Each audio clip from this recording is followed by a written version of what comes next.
ಅನೇಕ ಜಾತಿ ಸಮುದಾಯಗಳ ಮೇಲೆ ನಿಂತಿರೋ ಈ ದೇಶದಲ್ಲಿ ಯಾವಾಗ್ಲೂ ಅದು ಸದ್ದು ಮಾಡುತ್ತಲೇ ಇರುತ್ತೆ. ಜಾತಿ ಅನ್ನೋದು ರಾಜಕೀಯದ ಪ್ರಮುಖ ಭಾಗ. ಕರ್ನಾಟಕದಲ್ಲೂ ಇದು ಹೊರತಾಗಿಲ್ಲ. ಅದರಲ್ಲಿ ಮುಖ್ಯವಾಗಿ ಪಂಚಮಸಾಲಿ ಸಮುದಾಯದ ಅನೇಕ ರಾಜಕೀಯ ನಾಯಕರಿದ್ದಾರೆ. ಆ ನಾಯಕರೆಲ್ಲರೂ ಕಳೆದ ಕೆಲ ವರ್ಷಗಳಿಂದ ಪಂಚಮಸಾಲಿ ಸಮುದಾಯಕ್ಕೆ 2A ಮೀಸಲಾತಿ ಕೊಡಬೇಕಂತ ಒತ್ತಾಯಿಸಿ ಹೋರಾಟ ಮಾಡುತ್ತಲೇ ಇದ್ದಾರೆ. ಇದರ ನೇತೃತ್ವ ವಹಿಸಿದ್ದೇ ಪಂಚಮಸಾಲಿ ಪೀಠಾಧ್ಯಕ್ಷರಾಗಿದ್ದ ಬಸವಜಯ ಮೃತ್ಯುಂಜಯ ಸ್ವಾಮೀಜಿ. ಇದರಲ್ಲಿ ಯತ್ನಾಳ್, ವಿಜಯಾನಂದ ಕಾಶಪ್ಪನವರು ಸೇರಿ ಅನೇಕ ನಾಯಕರಿದ್ರು. ಆದ್ರೆ ಈಗ ಆದ ದೊಡ್ಡ ಬೆಳವಣಿಗೆಯಲ್ಲಿ ಪಂಚಮಸಾಲಿ ಪೀಠದಿಂದಲೇ ಬಸವಜಯ ಮೃತ್ಯುಂಜಯ ಸ್ವಾಮೀಜಿಯನ್ನು ಉಚ್ಚಾಟನೆ ಮಾಡಲಾಗಿದೆ. ಅಖಿಲ ಭಾರತ ಲಿಂಗಾಯತ ಪಂಚಮಸಾಲಿ ಸಮಾಜ ಟ್ರಸ್ಟ್ ಈ ನಿರ್ಧಾರ ತೆಗೆದುಕೊಂಡಿದೆ. ಲಿಂಗಾಯತ ಧರ್ಮ ವಿರೋಧಿ ಹೇಳಿಕೆ, ಅಕ್ರಮ ಆಸ್ತಿ ಗಳಿಕೆ ಸೇರಿದಂತೆ ಸ್ವಾಮೀಜಿ ಮೇಲೆ ಹಲವು ಆರೋಪ ಹೊರಿಸಿ ಪೀಠದಿಂದ ಉಚ್ಚಾಟನೆ ಮಾಡಲಾಗಿದೆ. ಸ್ವಾಮೀಜಿ ಸಮಾಜ ಒಡೆಯುವ ಕೆಲಸ ಮಾಡ್ತಿದ್ದು ಅಕ್ರಮವಾಗಿ ಆಸ್ತಿ ಗಳಿಕೆ ಮಾಡಿದ್ದಾರೆ. ಈ ಬಗ್ಗೆ 2014ರಲ್ಲಿ ಸ್ವಾಮೀಜಿಗೆ ನೋಟಿಸ್ ನೀಡಲಾಗಿತ್ತು. ಸ್ವಾಮೀಜಿ ವಿರುದ್ಧ ಅನೇಕ ದೂರುಗಳಿದ್ದವು ಎಂದು ತಿಳಿದು ಬಂದಿದೆ. ಈ ಉಚ್ಚಾಟನೆ ಬೆಳವಣಿಗೆಯಲ್ಲಿ ಕೇಳಿ ಬಂದ ಹೆಸರೇ ಕಾಂಗ್ರೆಸ್ ಶಾಸಕ ವಿಜಯಾನಂದ ಕಾಶಪ್ಪನವರು. ಕಳೆದ ಕೆಲವು ತಿಂಗಳುಗಳಿಂದ ಸ್ವಾಮೀಜಿಗೂ ಹಾಗೂ ಪಂಚಮಸಾಲಿ ಪೀಠದ ಟ್ರಸ್ಟ್ನ ಅಧ್ಯಕ್ಷ ಕಾಶಪ್ಪನವರ್ಗೂ ಫೈಟ್ ಶುರುವಾಗಿತ್ತು. ಇದೀಗ ಅವರು ಉಚ್ಚಾಟನೆ ಆದ ಬೆನ್ನಲ್ಲೇ ಮಾತಾಡಿದ್ದು, ನಾನೊಬ್ಬ ಅಧ್ಯಕ್ಷ, ರಾಜಕಾರಣಿ ಅಂತ ಗೊತ್ತಿದ್ರು ನನ್ನ ವಿರೋಧಿ ಬಣದ ಜೊತೆ ಕೂಡಿ ಎತ್ತಿ ಕಟ್ಟುವ ಕೆಲಸ ಮಾಡಿದ್ರು. ಇವರು ಸ್ವಯಂ ಘೋಷಿತ ಆಸ್ತಿ ಮಾಡಿದ್ದಾರೆ, ಸಂಸ್ಥೆಗಳನ್ನು ಮಾಡಿದ್ದಾರೆ. ಅಷ್ಟೇ ಅಲ್ಲ, ಅವನು ಮಾರಿಕೊಂಡು ಹೋಗಿದ್ದಾನೆ. ಎಲ್ಲೆಲ್ಲಿ ಯಾರ ಜೊತೆಗೆ ಇದ್ರು, ಎಲ್ಲೆಲ್ಲಿ ಸಿಡಿ ಹೋಗಿದ್ದಾವೆ, ಟೈಮ್ ಬಂದಾಗ ತೋರಿಸ್ತೀನಿ ಅಂತ ಬಸವಜಯ ಮೃತ್ಯುಂಜಯ ಸ್ವಾಮೀಜಿ ವಿರುದ್ಧ ಕಾಶಪ್ಪನವರ್ ದೊಡ್ಡ ಬಾಂಬ್ ಸಿಡಿಸಿದ್ದಾರೆ. ಮಾರ್ಕೊಂಡು ಹೋಗ್ಯಾರ ಅನ್ನೋದನ್ನು ಹೇಳ್ತಿದ್ದಾರೆ. ಇವರು ಸ್ವಯಂ ಘೋಷಿತ ಆಸ್ತಿಯನ್ನು ಮಾಡ್ಯಾರ. ನಮ್ಮದು ಎಲ್ಲ ಆಗಲಿಲ್ಲ. ಸ್ವಯಂ ಘೋಷಿತ ಟ್ರಸ್ಟ್ ಮಾಡ್ಯಾರ. ಯಾವುದೇ ಈ ಪೀಠದ ಜಗದ್ಗುರುಗಳು ಅವರು ಸ್ವಂತ ಆಸ್ತಿಯನ್ನು ಹೊಂದಬಾರದು. ಅದು ಬಿಡ್ರಿ, ಇನ್ನ ಬಾಳ ತರ್ತೀನಿ. ಅದು ಸಮಸ್ಯೆ ಒಂದು ಸಂದರ್ಭ ಬಂದಾಗ ನಿಮ್ ಮುಂದೆ ಎಳೆಯೇ ಬಿಚ್ಚಿರ್ತೀವಿ.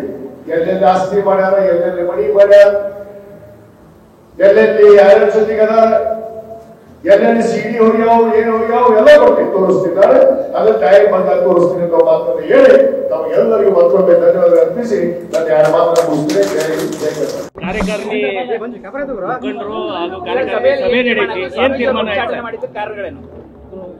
ನೋಡಿ, ಕೂಡಲ ಸಂಗಮ ಪೀಠವನ್ನ ನಮ್ಮ ಎಲ್ಲ ಧರ್ಮದರ್ಶಿಗಳು, ಈ ಸಮಾಜದ, ಇಡೀ ರಾಜ್ಯದ ಸಮುದಾಯ ಒಂದು ತತ್ವ ಆದರ್ಶದ ಮೇಲೆ ಈ ಪೀಠವನ್ನು ಕಟ್ಟಲಾಗಿತ್ತು.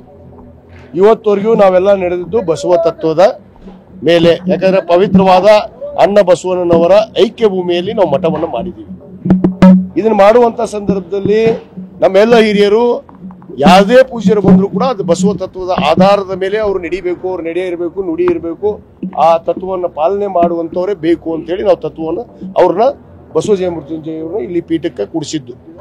ಅವರು ಅನೇಕ ಸಂದರ್ಭದಲ್ಲಿ ಇವತ್ತು ಏನು ಈ ತತ್ವವನ್ನ ಮತ್ತು ನಮ್ಮ ಪೀಠದ, ನಮ್ಮ ಧರ್ಮದರ್ಶಿಗಳ ಏನು ಒಂದು ಸಲಹೆಗಳನ್ನ ಯಾವುದೇ ಕೇಳದೇ ಇರೋ ಕಾರಣಕ್ಕೆ ಅವರು ತಪ್ಪು ಹೆಜ್ಜೆಯನ್ನ ನಿರಂತರವಾಗಿ ಇಡ್ತಾ ಬರ್ತಾ ಇದ್ದಾರೆ. ಇವತ್ತಲ್ಲ, ಹಲವಾರು ವರ್ಷಗಳಿಂದ ನಡೆದಿದ್ದು. ಇದನ್ನೆಲ್ಲವನ್ನ ಗಮನಿಸಿ ಅವರು ಹಲವಾರು ಬಾರಿ ನೋಟಿಸ್ ಕೊಟ್ಟಿದ್ದಾರೆ. ಅವ್ರ ಹತ್ರ ಉತ್ತರನೂ ಪಡೆದಿದ್ದಾರೆ. ನಮ್ಮ ಹತ್ರ ಉತ್ತರಗಳು ನಾವು ಅವ್ರು ಸರಿಯಾಗಿ ನಡ್ಕೊಂಡು ಹೋಗ್ತೀನಿ ಅಂತ ಉತ್ತರನೂ ಬರ್ದಾರ. ಇವತ್ತು ನಾವು ಪದೇ ಪದೇ ಇದನ್ನೇ ನೋಡೋದಾಯ್ತು, ನಮ್ಮ ಮೇಲೆ ಆರೋಪ ಮಾಡೋದಾಯ್ತು.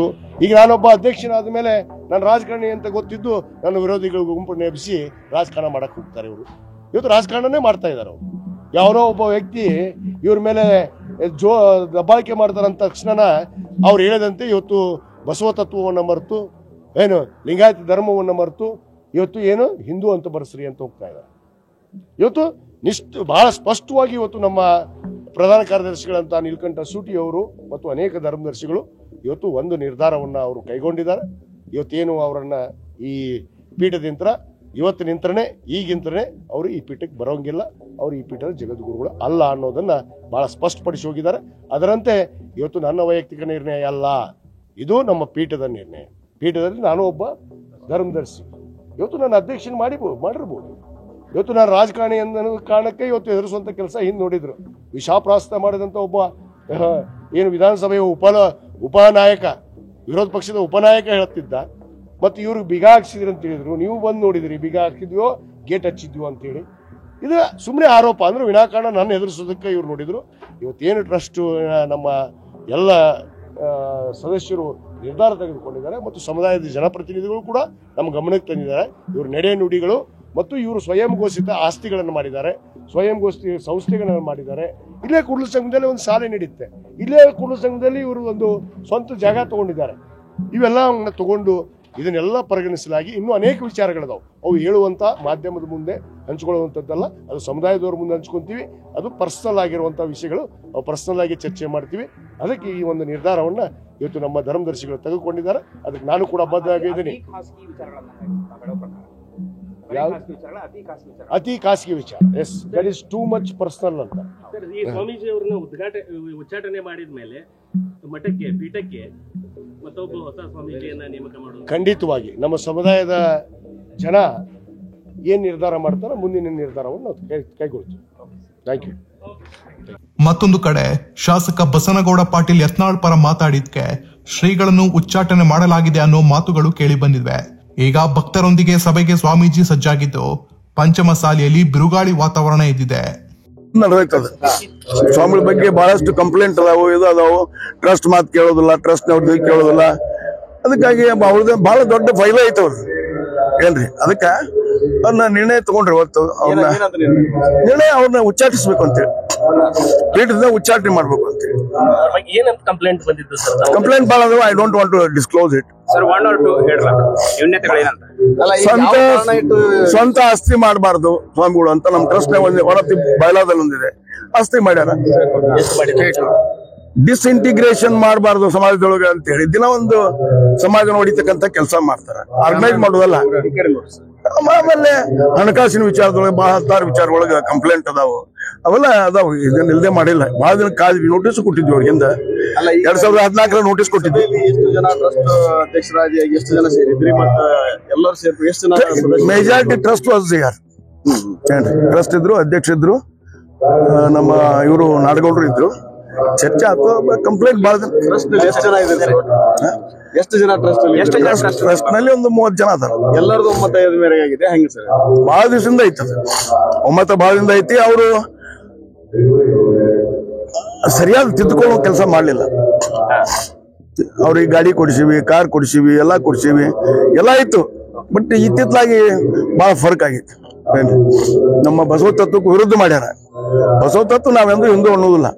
ಹಿಂದೂ ಧರ್ಮದ ವಿರುದ್ಧನೇ ಬಸವಣ್ಣವರು ಲಿಂಗಾಯತ ಧರ್ಮನ ಸ್ಥಾಪನೆ ಮಾಡ್ಯಾರ. ಹಿಂದೂ ಧರ್ಮದ ಅನಿಷ್ಟಗಳ ವಿರುದ್ಧ ಅಂತದಿಟ್ಕೊಂಡು ಇವ್ರು ಹಿಂದೂ ಬಳಸ್ತಾರ. ಇಬ್ರು ಸ್ವಾಮಿಗಳು ಹೋಗಿ ಅಂದ್ರೆ ಇವ್ರು ಹೆಂಗಿರ್ಬೇಕು ಲೆಕ್ಕ ಹಾಕಿ ಬಸವಣ್ಣವ್ರ ಹೆಸರು ಹೇಳ್ತಾರ.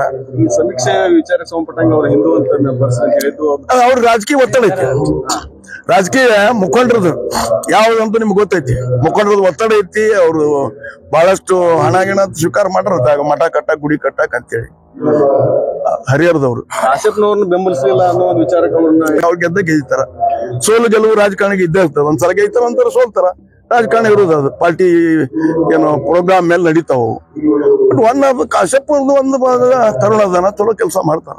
ಸ್ವಲ್ಪ ದಾಡಿಸಿ ಇದ್ದವ್ರಿಗೆ ಹಂಗು ಹಿಂಗು ಕೂಡಿ ಅಂತಾರ ಜನ. ಬಟ್ ಹಿ ಹ್ಯಾಸ್ ಒನ್ ಅಲ್ಲ ಈ ಸಲ. ಸ್ವಾಮೀಜಿಗಳನ್ನ ಪೀಠದಿಂದ ಉಚ್ಚಾಟನೆ ಮಾಡೋದಕ್ಕೇನೆ ಕಾಶ್ಯಪ್ನವ್ರನ್ನ ಅಧ್ಯಕ್ಷ ಮಾಡಿದ್ರು. ಇಲ್ಲ, ನಮ್ಮ ಪ್ರಬಂಧ ಹುಣಸಿಕಟ್ಟಿ ಅವರು ವಯಸ್ಸಾಗಿತ್ತು, 84 ವಯಸ್ಸಾಗಿತ್ತು. ಅವರು ನಿವೃತ್ತಿ ಬಯಸಿದ್ರು, ಅದ್ರ ಸಲುವಾಗಿ ಅವ್ರು ಮಾಡಿದ್ರು. ಮತ್ತೆ ಕಾಶ್ಯಪ್ನವರು ನಮ್ ಟ್ರಸ್ಟಿ ಇದ್ದೇ ಇದ್ರು, ಮೊದಲಿಂದ ಅದಾರ. ಇನ್ನು ಮುಂದೆ ಸಂಬಂಧ ಇಲ್ಲ, ಮತ್ತೆ ತೆಗೆದಾಕಿರೋ ಸಂಬಂಧ ಇಲ್ಲ. ಅವ್ರು ಈಗ ಹೇಳ್ಯಾರ, ಈಗಲ್ಲ ನಾವು ಮಲಪ್ರಭಾ ದಂಡಿ ಒಳಗೆ ನಾವು ಮಠ ಕಟ್ಕೊಂತೀವಿ ಅಂತೇಳಿ. ಬಹಳ ಯಾರ ಸಿ ಪಾಟ್ಲ ಅವರು ಇವ್ರು ಯಾರ ದುಡ್ಡು ಕೊಟ್ಟು ಕಟ್ಟಿಸ್ತೀವಿ ಅಂತಾರ. ಕಟ್ಕೊಳ್ಳಿ. ಮುಂದೆ ಬೇರೆ ಪೀಠಾಧಿಪತಿಗಳು ಅಂತೀನಿ. ಲಿಂಗಾಯತ ಇದನ್ನ ಸಂಘಟನೆ ಮಾಡಿದವ್ರು ಸೀನಿಯರ್ ಭೇಟಿ ಆಗಿದ್ರು. ಕೊನೆಗೆ ಅವ್ರ ಹೆಸರು ಹೇಳ್ತೀನಿ. ಬಸೂಟಿ ಅವರು, ನಾವು ಈ ಸ್ವಾಮಿಗಳನ್ನು ಮಾಡಿ ತಪ್ಪು ಮಾಡಿದ್ವಿ. ಇವರೇ ಸಮಾಜದ ಮಾಲಕರಾಗ್ಬಿಟ್ಟಾರ. ಸಮಾಜವನ್ನು ಮಾರ್ತಕ್ಕಂಥದ್ದು, ಸ್ಟೇಟ್ಮೆಂಟ್ ಕೊಡ್ತಕ್ಕಂಥ ಬಹಳ ವಿಚಾರ ಮಾಡಿದ್ವಿ. ತಪ್ಪು ಮಾಡಿದ್ವಿ ನಾವು ಅಂತಕ್ಕಂಥದ್ದು. ಅದಕ್ಕೆ ಮೊನ್ನೆ ಮರಾಠ ಸಮಾಜದವ್ರು ಕೇಳಿದ್ರು, ನಾನು ಬಾಯ್ಲಾಕ್ ಕೊಡ್ರಿ ಅಂತೇಳಿ. ಸ್ವಾಮಿಗಳು ಮಾಡಕ್ ಹೋಗ್ಬೇಡ್ರಿ, ನೀವು ಲೀಡರ್ ಆಗಿರಿ. ಸಮಾಜದ ಒಳ್ಳೆ ಕೆಲಸ ಮಾಡೋರು ಲೀಡರ್ ಆಗಿರ್ರಿ, ಸಮಾಜ ಕೆಲಸ ಮಾಡ್ರಿ, ಈ ಸ್ವಾಮಿಗಳು ಮಾಡ್ಬೇಡ್ರಿ ಅಂತ ಮಾತು ಹೇಳಿದವ್ರು. ಧನ್ಯವಾದ.